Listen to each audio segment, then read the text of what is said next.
नमस्कार साथियों, स्वागत है आपका the history volt with Sandeep में। साथियों, आज हम लोग इंडियन हिस्ट्री का एक सबसे अहम इम्पोर्टेंट टॉपिक जो है उसके बारे में चर्चा करने वाले हैं।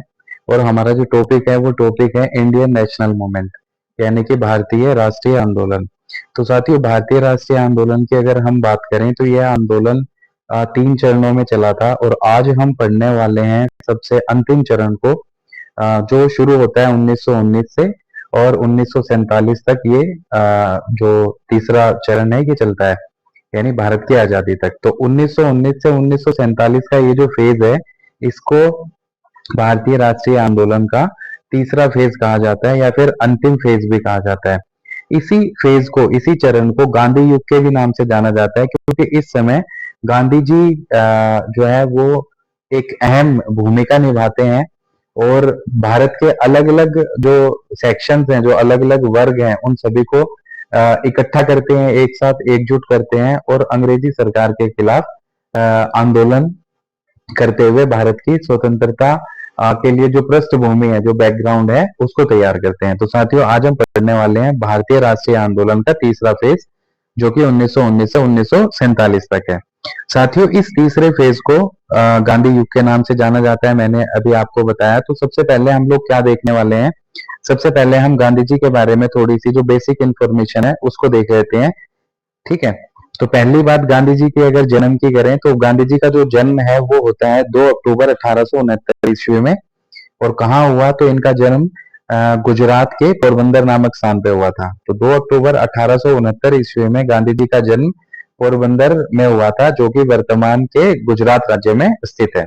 गांधी जी के पिता का नाम था करमचंद गांधी, और जो करमचंद गांधी थे ये राजकोट के दीवान थे। ठीक है। तो गांधी जी के जो पिता थे वो राजकोट के दीवान थे, और उनका नाम था करमचंद गांधी। इनकी माताजी का नाम था पुतलीबाई। ठीक है। ये एक साधारण घरेलू महिला थी, और गांधी जी की पत्नी का नाम था कस्तूरबा गांधी। तो अभी तक हमने देखा कि इनका जन्म 2 अक्टूबर 1869 ईस्वी को पोरबंदर गुजरात में हुआ था। इनके पिता का नाम था करमचंद गांधी, इनकी माता का नाम था पुतलीबाई, और इनकी पत्नी का नाम था कस्तूरबा गांधी। प्रारंभिक शिक्षा की अगर बात करें तो गांधी जी की जो प्रारंभिक शिक्षा थी वो शिक्षा पोरबंदर और राजकोट में होती है। ठीक है। यानी जो इनिशियल फेज में इनकी जो एजुकेशन थी वो एजुकेशन कहाँ हुई, तो ये गुजरात में ही होती है, गुजरात के पोरबंदर में जहाँ इनका जन्म हुआ, और राजकोट में जिस जगह के इनके पिता दीवान थे। अपनी प्रारंभिक शिक्षा भारत में ही पूरी करने के बाद में गांधी जी वकालत की पढ़ाई करने के लिए, यानी कानूनी पढ़ाई के लिए चले जाते हैं अब्रोड। और अब्रोड उस समय क्या था, यानी विदेश में चले जाते हैं। तो उस समय का जो तत्कालीन विदेश था वो था ब्रिटेन। ठीक है। तो कानून की पढ़ाई के लिए गांधी जी कहाँ चले जाते हैं, इंग्लैंड। तो इंग्लैंड से इन्होंने वकालत की थी। तो गांधी जी इंग्लैंड कब जाते हैं वकालत की पढ़ाई के लिए, तो गांधी जी 1888 ईस्वी में कानून की पढ़ाई के लिए इंग्लैंड चले गए थे। ठीक है। वहां गए, वहां उन्होंने अपनी पढ़ाई शुरू की और अपनी पढ़ाई को पूरा किया। अपनी पढ़ाई को पूरा करने के बाद में गांधी जी 1891 ईस्वी में वापस भारत आ जाते हैं। तो 1891 में क्या होता है कि वकालत की पढ़ाई पूरी करने के बाद में महात्मा गांधी भारत लौट जाते हैं। तो साथियों, ये थी इनके बारे में कुछ प्रारंभिक जानकारी जो हमें पता होनी चाहिए। तो इनका जन्म कब हुआ, इनका जन्म होता है 2 अक्टूबर 1869 ईस्वी में, पोरबंदर गुजरात में। पिता का नाम करमचंद गांधी था, माता का नाम पुतलीबाई था, पत्नी जो थी वो कस्तूरबा गांधी थी, और प्रारंभिक शिक्षा पोरबंदर और राजकोट में होती है। और 1888 ईस्वी में ये चले जाते हैं वकालत की पढ़ाई के लिए इंग्लैंड, और इंग्लैंड में अपनी वकालत की पढ़ाई पूरी करने के बाद में 1891 ईस्वी में ही रिटर्न बैक टू इंडिया, वापस भारत आ जाते हैं। भारत आने के कुछ समय बाद ही गांधी जी को गांधी जी को जो है फिर से विदेश जाना पड़ता है, और इस बार गांधी जी जा रहे हैं दक्षिण अफ्रीका। ठीक है। तो अभी हम जानेंगे कि गांधी जी दक्षिण अफ्रीका क्यों गए थे, और वहां जाने के बाद में उन्होंने क्या किया था, और वहां से फिर वापस हिंदुस्तान कब लौटे थे। तो गुजरात के एक व्यापारी थे जिनका नाम था दादा अब्दुल्ला। ठीक है। इनका कोई ये दक्षिण अफ्रीका में व्यापार करते थे। तो दक्षिण अफ्रीका में जब ये व्यापार कर रहे थे तो उस समय क्या हुआ था कि उस व्यापारी कुछ अड़चने आई। तो उस अड़चन को दूर करने संबंधी जो कानूनी मुकदमा था दादा अब्दुल्ला का, इस कानूनी मुकदमे को लड़ने के लिए गांधी जी को चुना गया। दादा अब्दुल्ला ने गांधी जी से गुजारिश की कि भाई ऐसे ऐसे बात है, और आपने वकालत की पढ़ाई कर रखी है, आपको अच्छी खासी जानकारी है, तो मेरा ये केस है, इस केस को आपको लड़ने के लिए अफ्रीका आना पड़ेगा। तो गुजरात के व्यापारी दादा अब्दुल्ला के आग्रह पे उनका मुकदमा लड़ने के लिए गांधी जी दक्षिण अफ्रीका जाते हैं। और ये कब गए? तो 1893 ईस्वी में। ठीक है। तो 1893 में क्या हुआ कि दक्षिण अफ्रीका में व्यापार करने वाले गुजराती व्यापारी दादा अब्दुल्ला का मुकदमा लड़ने के लिए गांधी जी चले जाते हैं। ठीक है। कहाँ गए? तो दक्षिण अफ्रीका के डरबन में गए। अब साथियों, जब गांधी जी दादा अब्दुल्ला के इस मुकदमे को लड़ने के लिए दक्षिण अफ्रीका जाते हैं, तो उस समय गांधी जी को वहां पे जो भारतीय रह रहे थे, उन भारतीयों के साथ जो भेदभाव किया जा रहा था, उस भेदभाव का सामना करना पड़ता है। ठीक है। तो किस तरीके का भेदभाव था कि गांधी जी जब दक्षिण अफ्रीका पहुंचे तो ये रेल यात्रा कर रहे थे और इनके पास में फर्स्ट क्लास का टिकट था, प्रथम श्रेणी का टिकट था इनके पास में। तो अब जाहिर सी बात है, जब फर्स्ट क्लास का इन्होंने टिकट ले लिया तो फर्स्ट क्लास के डब्बे में ही अपनी जर्नी करेंगे। तो ये जा रहे हैं प्रिटोरिया से डरबन। उस दौरान इन्होंने फर्स्ट क्लास जर्नी का टिकट ले लिया, ट्रेन के डिब्बे में बैठ गए। और होता क्या है कि वहां के जो लोग हैं, उन लोगों ने क्या किया कि गांधी जी को डब्बे से निकाल के प्लेटफॉर्म पर फेंक दिया। और ये घटना है साथियों 7 जून 1893 की। तो 7 जून 1893 को क्या हुआ कि गांधी जी जब दक्षिण अफ्रीका में प्रिटोरिया से डरबन की जो रेल यात्रा कर रहे थे, उस दौरान प्रथम श्रेणी का टिकट होने के बावजूद उन्हें ट्रेन के डिब्बे से उतार दिया जाता है, उन्हें बाहर फेंक दिया जाता है। ठीक है। और इस समय गांधी जी को एक चीज समझ में आती है कि भाई यहाँ के जो लोग हैं वो रंग के आधार पे भेदभाव करते हैं, यानी रेशियल डिस्क्रिमिनेशन करते हैं। तो जो लोग यहाँ के मूल निवासी नहीं है, उन लोगों को रेशियल डिस्क्रिमिनेशन का सामना करना पड़ता है, यानी नस्ल आधारित या रंग आधारित भेदभाव का सामना करना पड़ता है। अब गांधी जी ने ये ठान लिया कि मुकदमा तो लड़ना ही है कि दादा अब्दुल्ला के मुकदमे के पर्पज से वो दक्षिण अफ्रीका आए हैं, लेकिन इस मुकदमे के साथ साथ उन्हें इस रेशियल डिस्क्रिमिनेशन के खिलाफ भी लड़ाई लड़नी पड़ेगी और सरकार को मजबूर करना पड़ेगा। ठीक है। अब थोड़ा सा और जान लेते हैं। दक्षिण अफ्रीका भी भारत की तरह अंग्रेजों का गुलाम था, यानी दक्षिण अफ्रीका में एक तरीके से अंग्रेजों की हुकूमत थी और अंग्रेजी सरकारी थी। वहां पे सारा का सारा जो कामकाज था वो अंग्रेजों के हाथ में था, क्योंकि दक्षिण अफ्रीका उनकी भी कॉलोनी थी। तो अंग्रेज क्या करते थे? अंग्रेज रंग के आधार पे भेदभाव करते ही थे। खुद को वो गोरा कहते थे और भारतीयों को उन्होंने काला कहा था। तो काले और गोरे के बीच में भेदभाव करने की उनकी नीति पुरानी थी और यही भेदभाव गांधी जी ने फेस किया दक्षिण अफ्रीका में प्रिटोरिया से डरबन जाते टाइम, जब उन्हें ट्रेन के डब्बे से निकाल के बाहर फेंक दिया गया था। और गांधी जी ने फैसला किया कि भाई इस रेशियल डिस्क्रिमिनेशन के खिलाफ लड़ना है। तो इसी के चलते सबसे पहले उन्होंने क्या किया? सबसे पहले 1894 में गांधी जी ने नटाल इंडियन कांग्रेस की स्थापना की थी। ठीक है। ये नटाल इंडियन कांग्रेस क्या है कि भाई इसकी स्थापना कहाँ हुई? तो दक्षिण अफ्रीका में गांधी जी नटाल इंडियन कांग्रेस की स्थापना करते हैं।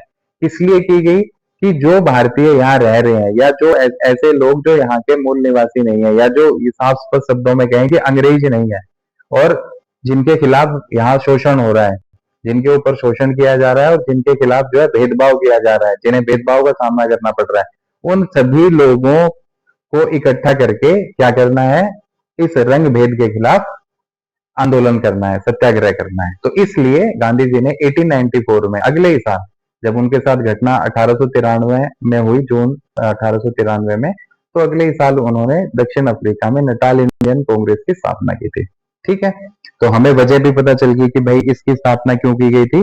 तो इसकी स्थापना इसलिए की गई थी ताकि जो लोग अंग्रेजों की रंग भेद की जो नीति है उसका सामना कर रहे हैं, उन लोगों को इकट्ठा किया जाए और अंग्रेजों के खिलाफ आंदोलन किया जाए। ठीक है। इसी टाइम गांधी जी ने एक चीज और महसूस की।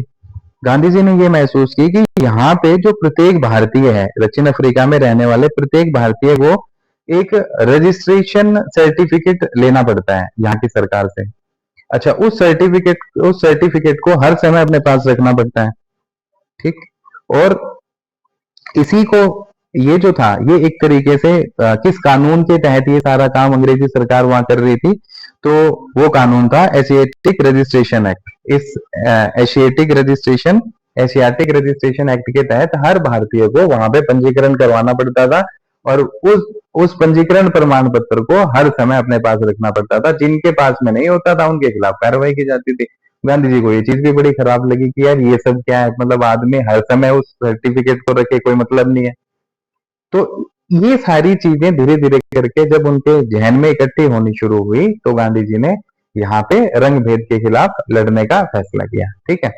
1901 में क्या होता है कि गांधी जी पहली बार कांग्रेस के अधिवेशन में शामिल होते हैं। कांग्रेस की स्थापना साथियों 1885 ईस्वी में हुई थी। दिसंबर 1885 ईस्वी में बंबई में इसकी स्थापना की गई थी। ठीक। तो इसका हर साल एक वार्षिक अधिवेशन होता था दिसंबर के माह में, और कभी जरूरत पड़ती थी तो दिसंबर से पहले विशेष अधिवेशन भी बुला लिया जाता था। तो कांग्रेस के कई बार पूछा गया कि उस अधिवेशन के बारे में बताइए जिसमें गांधी जी ने सबसे पहले भाग लिया था। तो 1901 का जो अधिवेशन हुआ था कांग्रेस का, ये वार्षिक अधिवेशन था, और इस अधिवेशन की अध्यक्षता की थी दिनसा वाचा ने। तो इस अधिवेशन में गांधी जी पहली बार शामिल होते हैं। ठीक है। अब ये कहोगे कि अभी तो अफ्रीका में थे, तो अफ्रीका प्रवास के दौरान जब गांधी जी भारत में आते हैं, तो उस समय 1901 में कांग्रेस का वार्षिक अधिवेशन हो रहा होता है।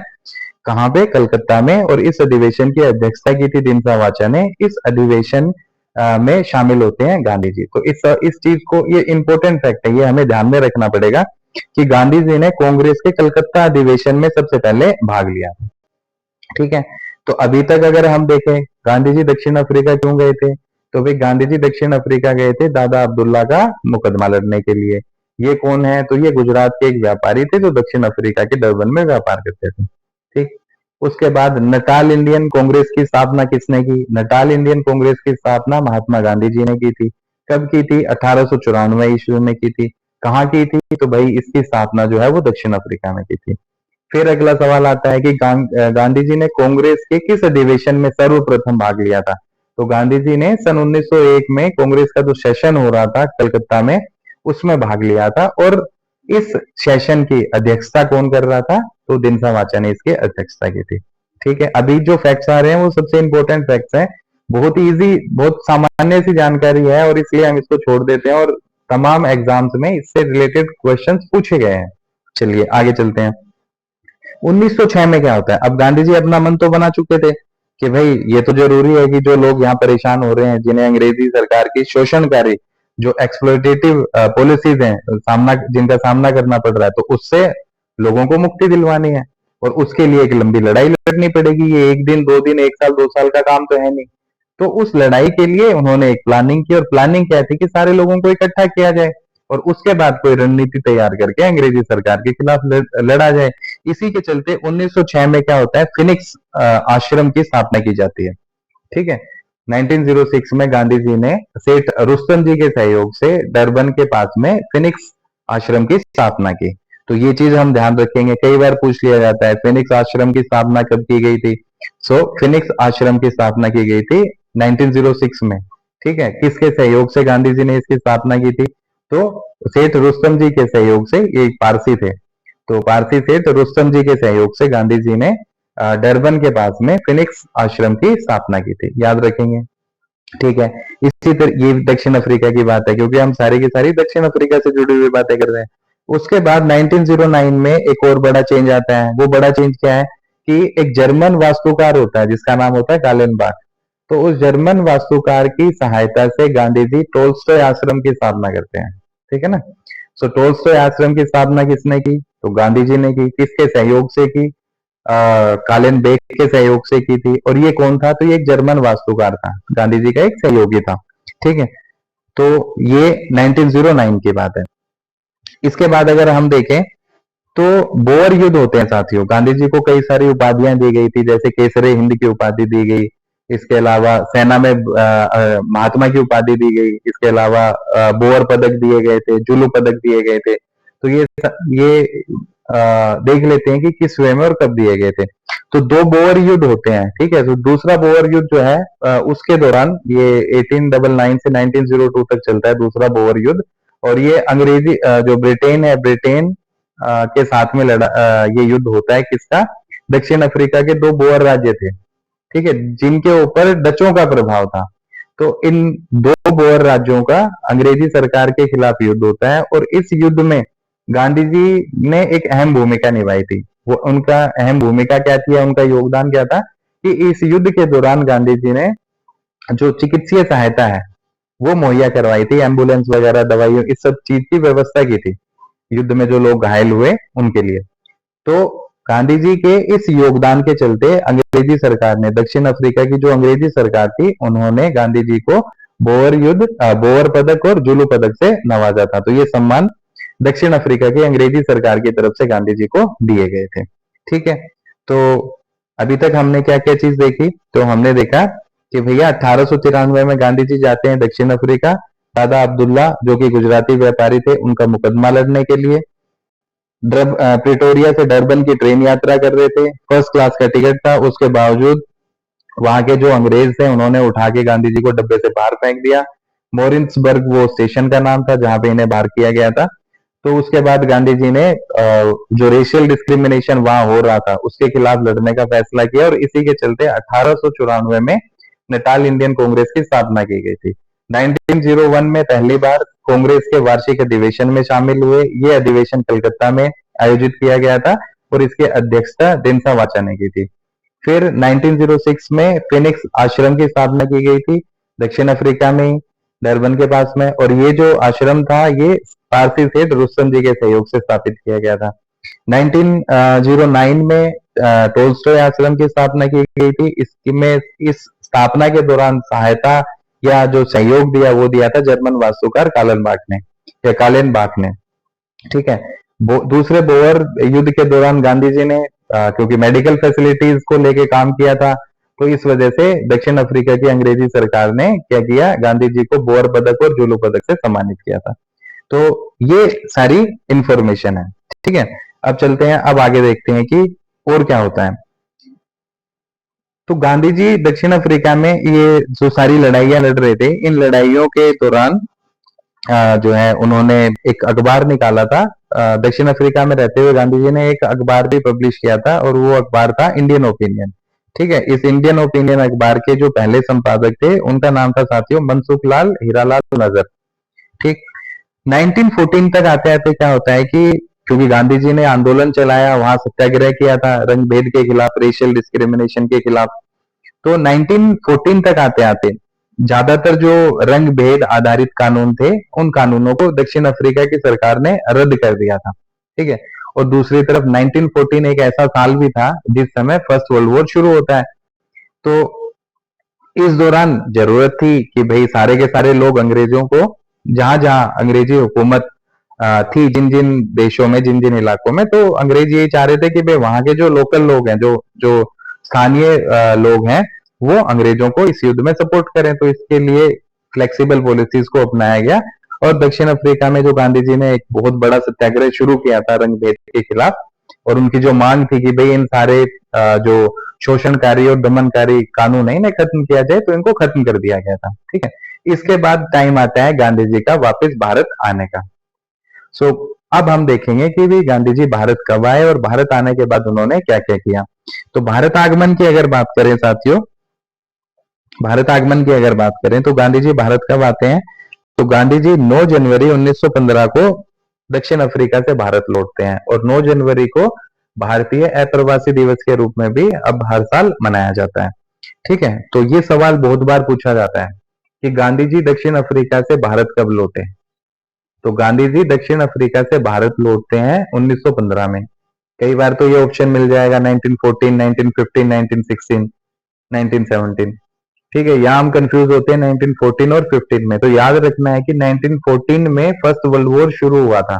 फर्स्ट वर्ल्ड वॉर शुरू होने के अगले ही साल गांधी जी हिंदुस्तान वापस लौट जाते हैं। ठीक है, या फिर इसको ऐसे भी याद रख सकते हैं कि भाई 1914 में गांधी जी ने जो वहां दक्षिण अफ्रीका में नस्ल भेद के खिलाफ आंदोलन शुरू कर रखा था, सत्याग्रह शुरू कर रखा था, तो उसके चलते 1914 में वहां की जो सरकार है वो झुक जाती है और रंग भेद आधारित बहुत सारे कानूनों को वापस ले लेती है। तो गांधी जी का वहां काम खत्म हो गया, और उसके अगले साल वो वापस हिंदुस्तान आ जाते हैं। बहुत बड़े बड़े एग्जाम में ये सामान्य सा एक जनरल सा सवाल पूछा गया है कि गांधी जी दक्षिण अफ्रीका से भारत कब लौटे थे। ठीक है ना। DSSB के पीजीटी के जो पीजीटी हिस्ट्री के एग्जाम में इस सवाल को पूछा गया है। आरपीएससी ने कई बार इस सवाल को पूछा है, ठीक है। यूपीपीसीएस में इस सवाल को पूछा गया है, बीपीएससी में इस सवाल को पूछा गया है। तो बहुत कॉमन सा क्वेश्चन है, लेकिन हम भूल जाते हैं। भूल क्या जाते हैं, कंफ्यूजन हो जाती है 1914 या 15। तो याद रखेंगे 9 जनवरी 1915 को गांधी जी दक्षिण अफ्रीका से भारत लौट आते हैं, ठीक है। भारत लौटने के बाद गांधी जी जो है, गांधी जी को जो अगर पॉलिटिशियंस में बात करें, उस दौर के जो राजनेता थे उनकी अगर बात करें, तो गांधी जी का जो तालमेल था वो बैठ रहा था गोपाल कृष्ण गोखले के साथ।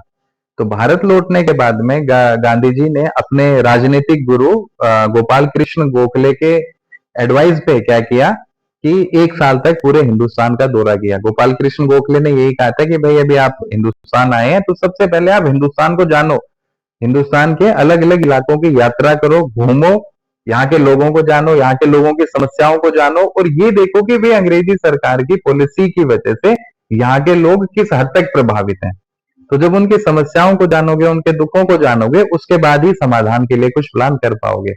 तो गांधी जी के राजनीतिक गुरु कौन थे? तो गांधी जी के राजनीतिक गुरु थे गोपाल कृष्ण गोखले, जिनके सुझाव पे गांधी जी ने भारत लौटने के बाद 1 साल पूरे भारत का दौरा किया और हिंदुस्तान के अलग अलग जो सेक्शंस हैं, अलग अलग जो वर्ग थे, उनकी समस्याओं को जाना, उनके दुखों को जाना, ठीक है।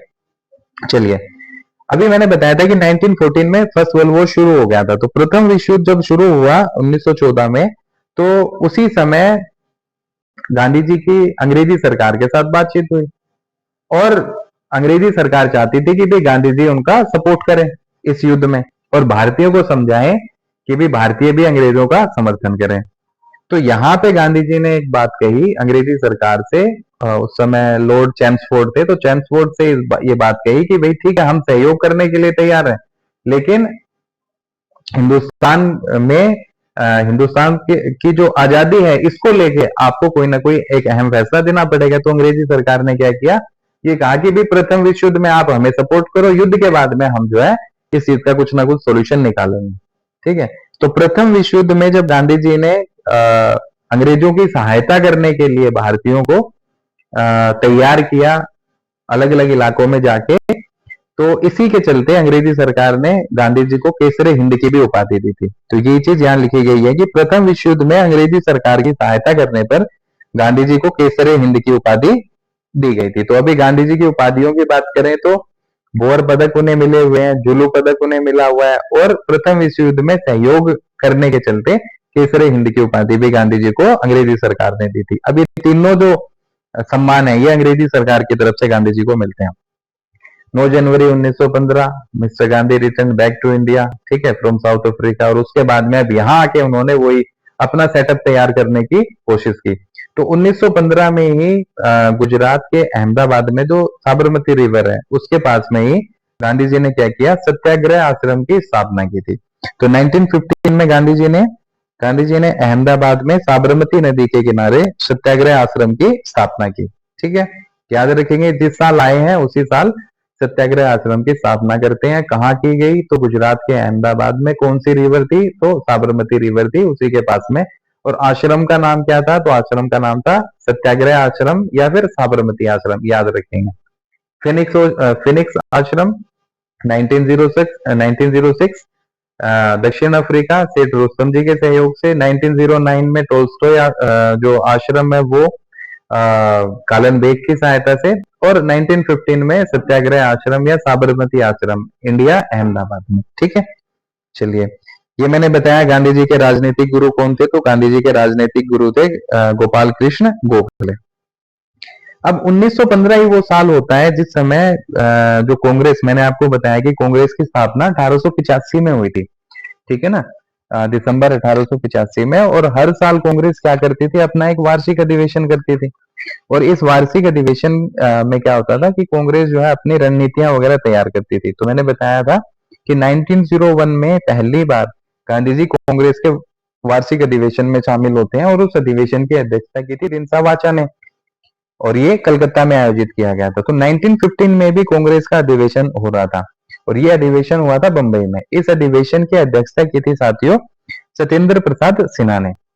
तो 1915 में क्या हुआ, गांधी जी ने कांग्रेस के बंबई अधिवेशन में भाग लिया था। अब ये दूसरा सेशन है जिसमें गांधी जी, मतलब भारत आने के बाद में गांधी जी का ये पहला सेशन था जिसमें वो शामिल होते हैं। तो ये भी याद रखने की बहुत अहम जरूरत है।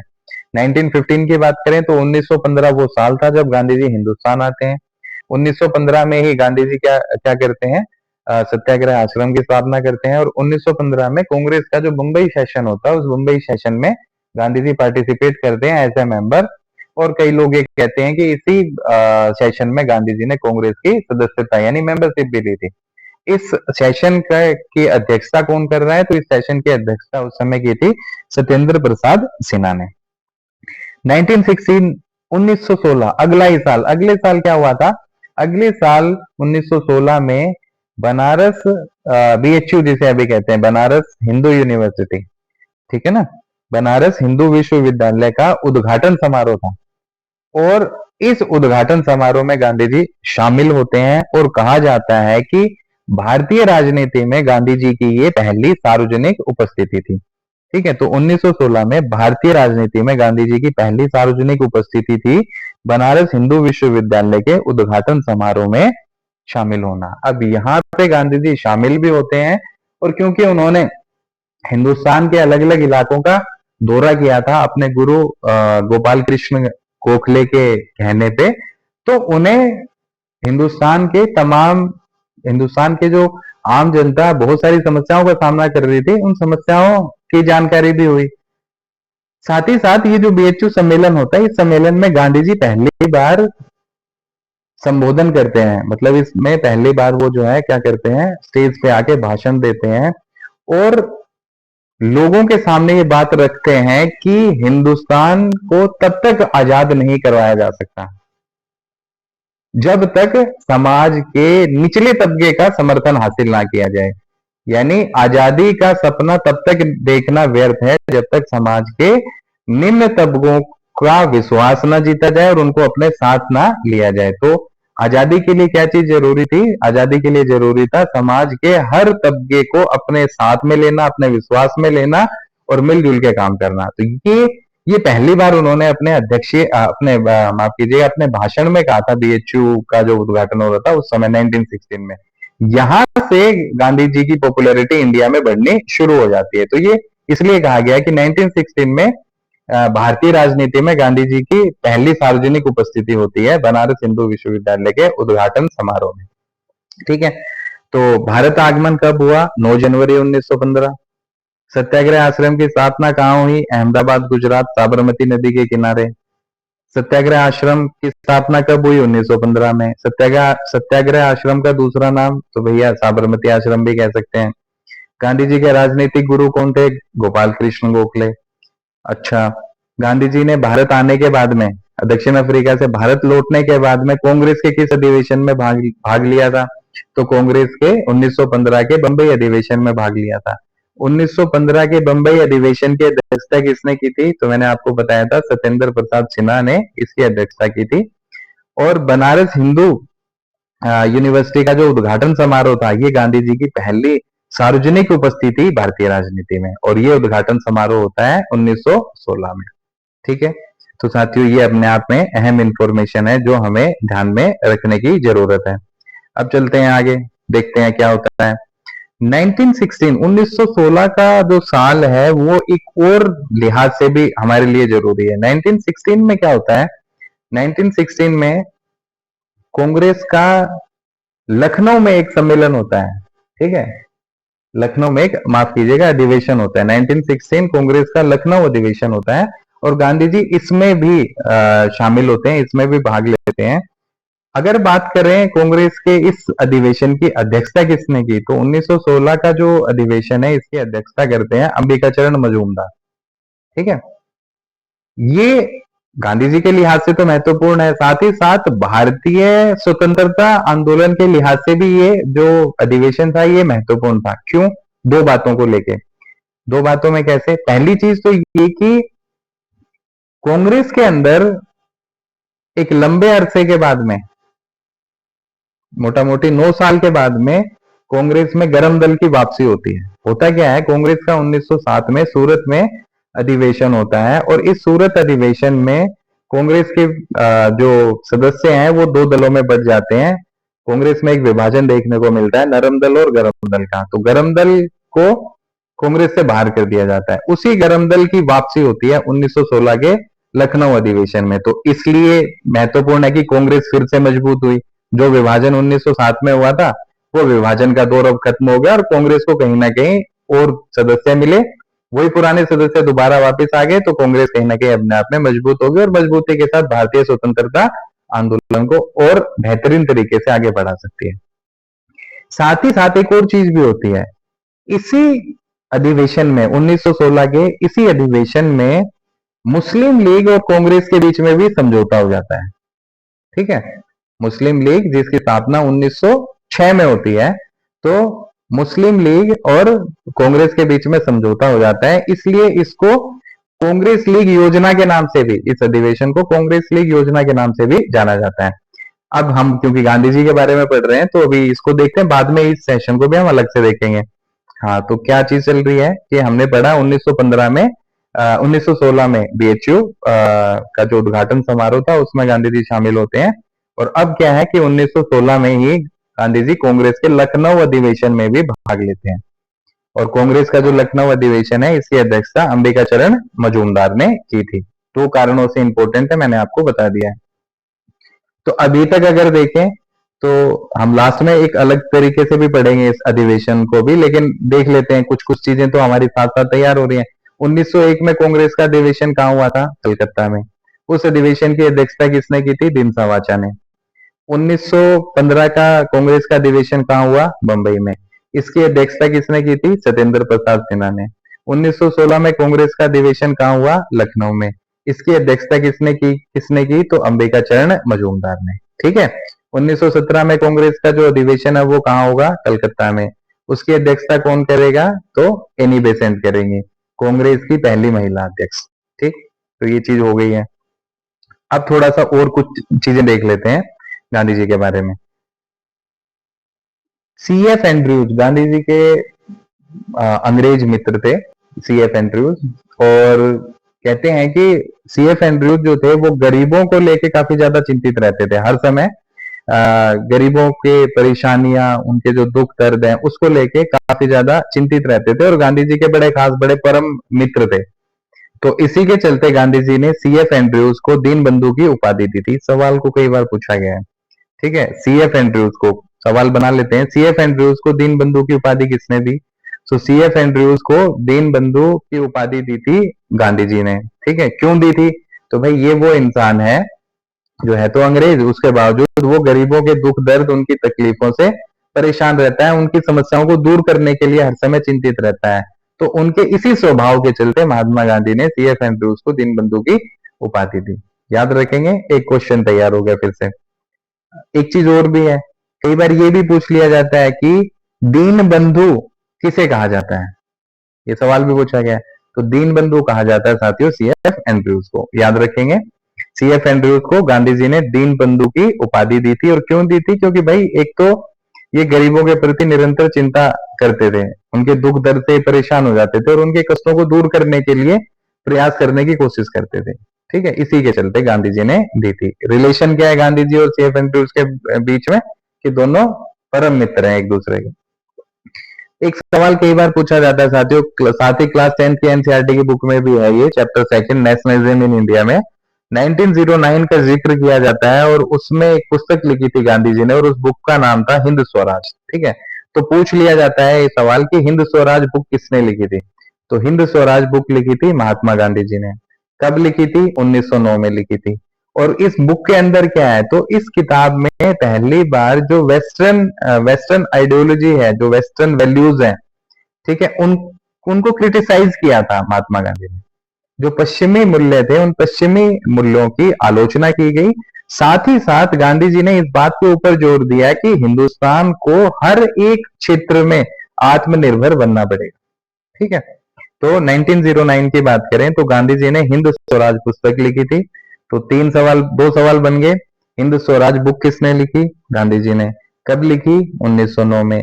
क्या लिखा गया? तो इसमें इस बात के ऊपर जोर दिया गया कि हिंदुस्तान को हर क्षेत्र में आत्मनिर्भर, सेल्फ सफिशिएंट होना पड़ेगा हर फील्ड में। ठीक है।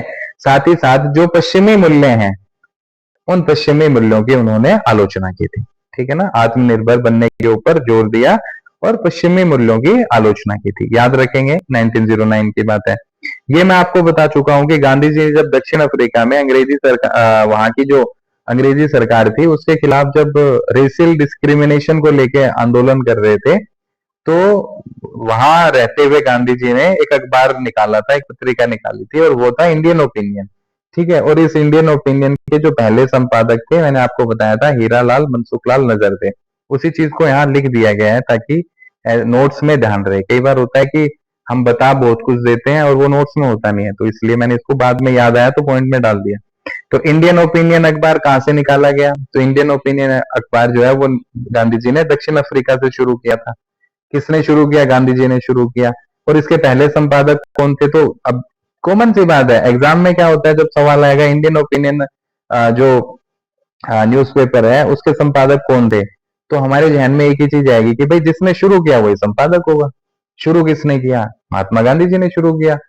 ठीक है। वहां हम तुरंत पहला ऑप्शन ही हमें महात्मा गांधी जी मिल जाता है, तो हम उसी के साथ चले जाते हैं। तो हमें थोड़ा सा वहां धैर्य, पेशेंस रखना पड़ेगा, सवाल पढ़ना पड़ेगा, और जो हमने पढ़ा है उसके साथ उस प्रीवियस नॉलेज को थोड़ा सा रिकॉल करना पड़ेगा उस समय, और फिर देखना पड़ेगा क्या सही है क्या गलत है। तब हमें पता चलता है कि भैया इसके जो पहले संपादक थे उनका नाम था मनसुखलाल, हीरालाल मनसुखलाल नजर। ठीक है। तो हीरालाल मनसुखलाल नजर कौन है? ये संपादक हैं। किसके संपादक हैं? तो भाई ये इंडियन ओपिनियन अखबार के संपादक हैं। और ये अखबार किसने निकाला? तो ये महात्मा गांधी जी ने निकाला। कब, कहां से? तो ये दक्षिण अफ्रीका से। और किस समय? जब गांधी जी वहां रेशियल डिस्क्रिमिनेशन के खिलाफ में सत्याग्रह कर रहे थे। ठीक है। तो ये सारी चीजें क्लियर हैं। इसके बाद में हम थोड़ा सा और आगे बढ़ते हैं और हम ये देखते हैं कि हिंदुस्तान आने के बाद में गांधी जी ने कौन कौन से आंदोलन चलाए थे हिंदुस्तान यानी भारत आगमन के बाद में। तो मैं कुछ एक छोटे से सवाल पूछ लेता हूँ। जब कभी आप ये वीडियो देखें तो आप कमेंट्स में क्वेश्चन कर सकते हैं। तो पहला क्वेश्चन यही है कि गांधी जी दक्षिण अफ्रीका से भारत कब लौटे थे? ठीक है। दूसरा सवाल ये है, हिंद स्वराज बुक किसने लिखी थी? तीसरा सवाल है, हिंद स्वराज बुक किस वर्ष लिखी गई थी? चौथा सवाल ये है कि सत्याग्रह आश्रम की स्थापना कहाँ की गई थी? सत्याग्रह आश्रम की स्थापना कब की गई थी? टोल्स्टॉय आश्रम की स्थापना कहाँ की गई थी? कब की गई थी? फिनिक्स आश्रम की स्थापना कब की गई थी? फिनिक्स आश्रम की स्थापना के समय गांधी जी के सहयोगी कौन थे? गांधी जी के राजनीतिक गुरु कौन थे? टोल्स्टॉय आश्रम की स्थापना गांधी जी ने किसके सहयोग से की थी?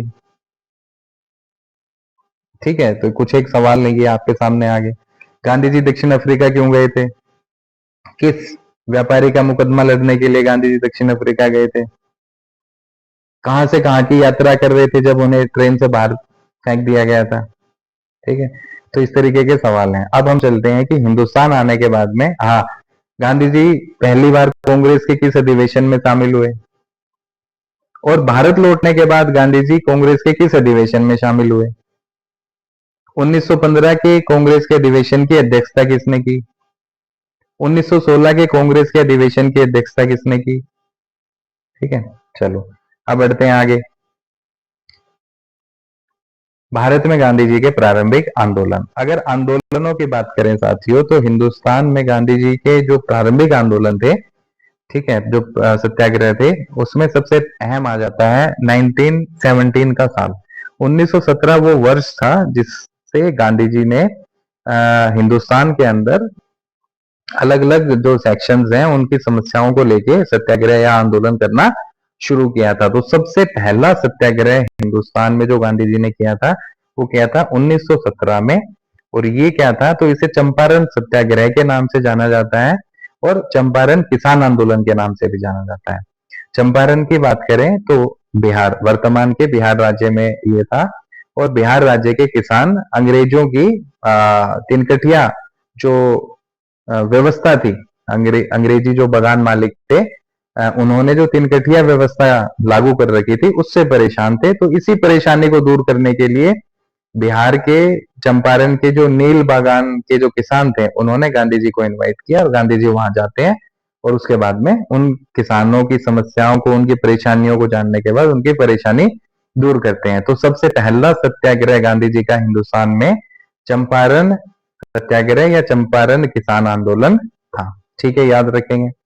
उसके बाद 1918 में आ, जगह दो अलग अलग सेक्शन है, लेकिन जगह एक ही है। गुजरात के अहमदाबाद के जो मिल मजदूर थे, उनकी समस्याओं को जाना। उनकी समस्या थी प्लेग बोनस को लेके, और प्लेग बोनस वाली समस्या, इस विवाद को निपटाने के लिए गांधी जी को इनवाइट किया जाता है अहमदाबाद में। और अहमदाबाद के जो मिल मजदूर हैं, उनका ये समर्थन करते हैं और समर्थन करते हुए मिल मालिकों और मजदूरों के बीच के इस डिस्प्यूट को खत्म करते हैं। तो ये फरवरी 1918 की घटना है।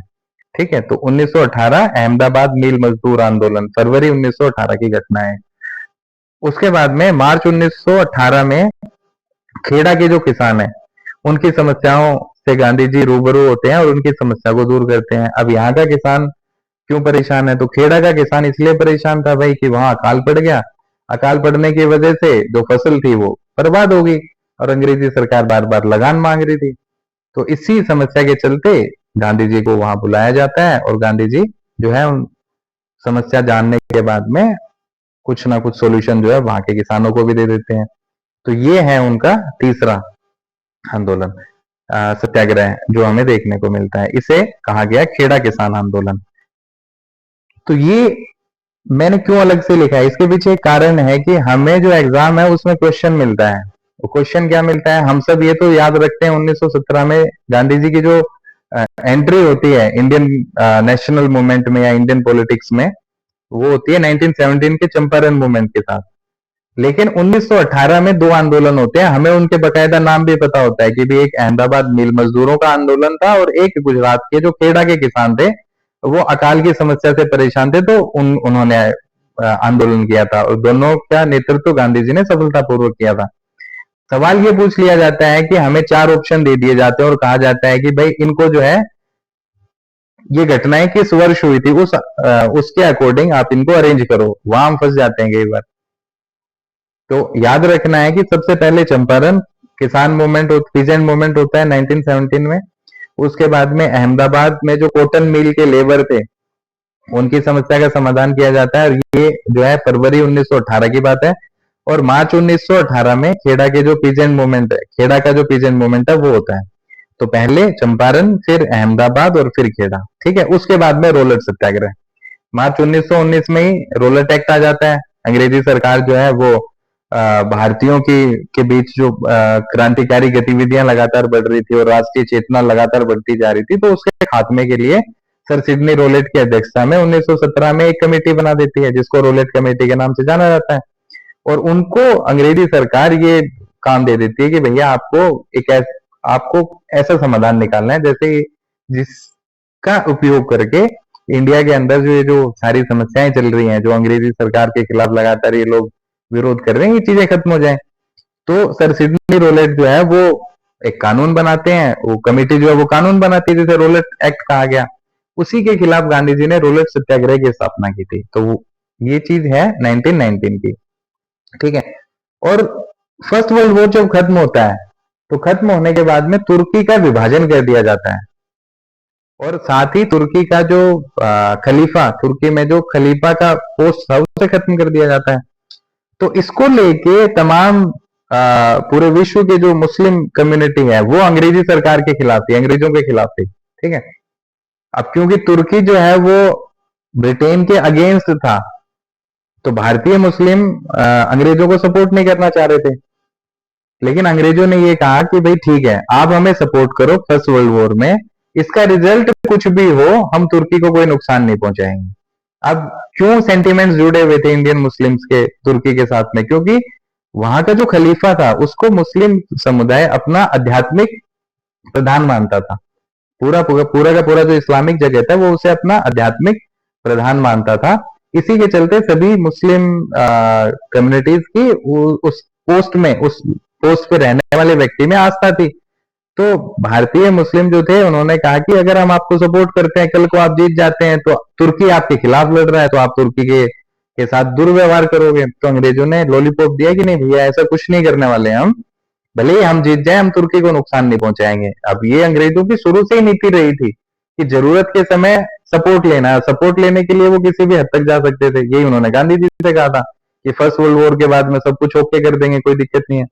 तो यही जो मुस्लिम कम्युनिटी है उसको प्रोमिस किया गया कि ठीक है, फर्स्ट वर्ल्ड वॉर का रिजल्ट जो भी हो, तुर्की के साथ कोई भी भेदभाव नहीं किया जाएगा। प्रथम विश्व युद्ध खत्म हुआ, ब्रिटेन वाला ग्रुप जीत जाता है, तुर्की वाला ग्रुप हार जाता है, और उसके बाद में सेवरे की संधि होती है 1919 में, ट्रीटी ऑफ सेवरे, और उसी ट्रीटी के बेस पे क्या हुआ, तुर्की का विभाजन कर दिया गया और खलीफा के पोस्ट को खत्म कर दिया गया। इस बात को लेके जो मुस्लिम कम्युनिटी थी वो नाराज थी और उन्होंने खिलाफत मूवमेंट शुरू कर दिया था अंग्रेजों के खिलाफ। तो मैंने क्यों इतनी चर्चा की, वो इसलिए क्योंकि हम प्रारंभिक जो गांधी जी का जो ये रोल था इंडियन नेशनल मूवमेंट में वो बढ़ रहे हैं। तो 1919 में जो खिलाफत आंदोलन शुरू हुआ था, तो उस खिलाफत आंदोलन की अध्यक्षता या फिर जो खिलाफत कमेटी बनी थी, उस खिलाफत कमेटी की अध्यक्षता भी महात्मा गांधी ही करते हैं। ठीक है, इसलिए मुझे इतनी रामकथा आपको बतानी पड़ी। हालांकि ये बहुत काम आता है। अभी पीजीटी हिस्ट्री का DSSS का एग्जाम हुआ था और उसमें पूछा गया था, ठीक है, सेवरी की जो ट्रीटी है इसके बारे में पूछा गया था। तो यहाँ से ये चीज भी तैयार हो जाती है। और 1920 और 22 साल तो सबसे इंपॉर्टेंट है कि गांधी जी पहली बार एक बहुत बड़ा आंदोलन, सबसे बड़ा आंदोलन जो है वो शुरू करते हैं, जिसे असहयोग आंदोलन के नाम से जाना जाता है। ठीक है, तो ये सारी इंफॉर्मेशन जो है वो आप लोगों के लिए थी। तो साथियों, आज के लिए इतना ही। एक बार क्विक अगर रिवीजन की बात करें तो मैंने आपको बताया कि भाई गांधी जी का जन्म 2 अक्टूबर 1869 ईस्वी पोरबंदर गुजरात में हुआ था। पिताजी का नाम करमचंद गांधी था। ठीक है, माता का नाम पुतलीबाई था, पत्नी का नाम कस्तूरबा गांधी था, और इनकी प्रारंभिक शिक्षा राजकोट से और पोरबंदर और राजकोट में हुई थी। उसके बाद 1888 में ये चले गए थे ब्रिटेन वकालत की पढ़ाई करने के लिए। 1891 में वहां से वापस लौटते हैं और 1893 में फिर दोबारा चले जाते हैं दादा अब्दुल्ला का मुकदमा लड़ने के लिए दक्षिण अफ्रीका। ठीक है, दक्षिण अफ्रीका में ये यात्रा कर रहे हैं प्रिटोरिया से डरबन की। फर्स्ट क्लास की इनके पास टिकट थी, पर अंग्रेजों की जो रेशियल डिस्क्रिमिनेशन की नीति थी उसका ये शिकार हो जाते हैं और इन्हें ट्रेन के डिब्बे से बाहर फेंक दिया जाता है। उसके बाद गांधी जी ने सोच लिया कि अंग्रेजों की इस नीति का डट के मुकाबला करना है। 1894 में नेटाल इंडियन कांग्रेस की स्थापना करते हैं ताकि वहां रहने वाले जो अप्रवासी लोग हैं, जो बाहर से आए हुए हैं, खासतौर से भारतीय हैं, उनको इकट्ठा किया जा सके और अंग्रेजों की इस रंग भेद वाली जो नीति है इसके खिलाफ बड़ा आंदोलन किया जा सके। ठीक है, 1901 में पहली बार कांग्रेस के अधिवेशन में शामिल होते हैं। ये अधिवेशन होता है कलकत्ता में, अध्यक्षता करते हैं दिनसा वाचा। 1906 में फिनिक्स आश्रम की स्थापना की थी सेठ रुस्तम जी के सहयोग से। 1909 में टोल्स्टॉय आश्रम की स्थापना की, कालन बेक जर्मन वास्तुकार हैं, उनके सहयोग से। 1909 में ही हिंद स्वराज बुक लिखी थी जिसमें आत्मनिर्भर बनने के ऊपर जोर दिया गया। और उसके बाद में इंडियन ओपिनियन अखबार निकाला दक्षिण अफ्रीका से, और इसके पहले संपादक थे हीरालाल मनसुखलाल नजर। 1915 वो साल था जब गांधी जी हिंदुस्तान वापस आ जाते हैं। 9 जनवरी 1915 को गांधी जी दक्षिण अफ्रीका से भारत आए। 9 जनवरी का जो दिन है वो अप्रवासी भारतीय दिवस के रूप में मनाया जाता है। 1915 में जैसे हिंदुस्तान आते हैं, इनके जो राजनीतिक गुरु थे, जो गोपाल कृष्ण गोखले, उनके कहने पे ये पूरे भारत की यात्रा करते हैं और भारत के अलग अलग जो समुदाय हैं, जो अलग अलग वर्ग हैं, उनकी समस्याओं को जानते हैं। 1915 में ही साबरमती नदी के किनारे सत्याग्रह आश्रम की स्थापना की जाती है। साबरमती नदी अहमदाबाद गुजरात, याद रखेंगे। और 1915 में कांग्रेस का बंबई में अधिवेशन होता है, अध्यक्षता की थी सत्येंद्र प्रसाद सिन्हा ने, इसमें भी गांधी जी शामिल होते हैं। 1916 में बीएचयू का उद्घाटन समारोह था, गांधी जी की पहली एंट्री थी जिसमें पहली राजनीतिक, सार्वजनिक तौर पे पहली राजनीतिक उपस्थिति थी गांधी जी की। और गांधी जी जो है वो अपनी बात रखते हैं, अपने इरादे स्पष्ट करते हैं लोगों के सामने कि हिंदुस्तान के हर तबके, हर वर्ग को साथ लेके जब तक नहीं चलेंगे तब तक स्वतंत्रता का सपना देखना गलत है, स्वाधीनता का सपना देखना गलत है। 1916 कांग्रेस का लखनऊ समझौता, अंबिका चरण मजूमदार ने अध्यक्षता की। कांग्रेस लीग योजना के नाम से जाना जाता है, क्योंकि कांग्रेस और मुस्लिम लीग में समझौता हो जाता है और 9 साल बाद जो रेडिकलिस्ट थे, जो गरम दल के लोग थे, उनकी वापसी होती है कांग्रेस में। ठीक है। उसके बाद हमने पढ़ा कि गांधी जी ने 1917 में चंपारण किसान आंदोलन, चंपारण में सत्याग्रह किया था। ये गांधी जी का हिंदुस्तान में पहला सत्याग्रह था। फरवरी 1918 गुजरात के जो अहमदाबाद के मिल मजदूर थे, उनकी समस्याओं का समाधान निकाला। ये गांधी जी की पहली भूख हड़ताल थी। और 1918 खेड़ा का जो किसान आंदोलन है, खेड़ा के किसानों की समस्याओं को दूर किया। ये गांधी जी का हिंदुस्तान में पहला असहयोग आंदोलन था, क्योंकि इसके दौरान गांधी जी ने किसानों को लगान अदा करने से मना कर दिया था कि भाई आप लगान नहीं देंगे अंग्रेजी सरकार को, अंग्रेजी सरकार के साथ असहयोग करेंगे। ठीक है। 1919 में रोलर सत्याग्रह किया गया था, रोलर एक्ट के खिलाफ में रोलर सत्याग्रह प्रारंभ किया था गांधी जी ने। 1919 में ही जो खिलाफत मूवमेंट चल रहा था, तो खिलाफत मूवमेंट में भी शामिल होते हैं और खिलाफत जो कमेटी की जो अलग अलग एक्टिविटीज थी उसमें पार्टिसिपेट करते हैं, और दिल्ली में जब खिलाफत कमेटी की मीटिंग होती है तो उसकी अध्यक्षता भी करते हैं। ठीक है। 1920, 1922 इन सालों की अगर बात करें तो गांधी जी ने असहयोग आंदोलन शुरू किया था। तो साथियों, ये था इस का पहला पार्ट। आशा करता हूं जो इन्फॉर्मेशन मैंने आपको दी है वो आपको पसंद आई होगी। अगर आपको ये इन्फॉर्मेशन अच्छी लगी तो प्लीज दूसरे अपने अन्य साथियों के साथ भी इसे शेयर करें। ये अपने आप में एक अहम टॉपिक है। जल्द ही हम इसके नेक्स्ट पार्ट यानी नेक्स्ट पार्ट की बात करें तो चंपारण मूवमेंट के साथ फिर से जुड़ते हैं। तो आज के लिए इतना ही। धन्यवाद।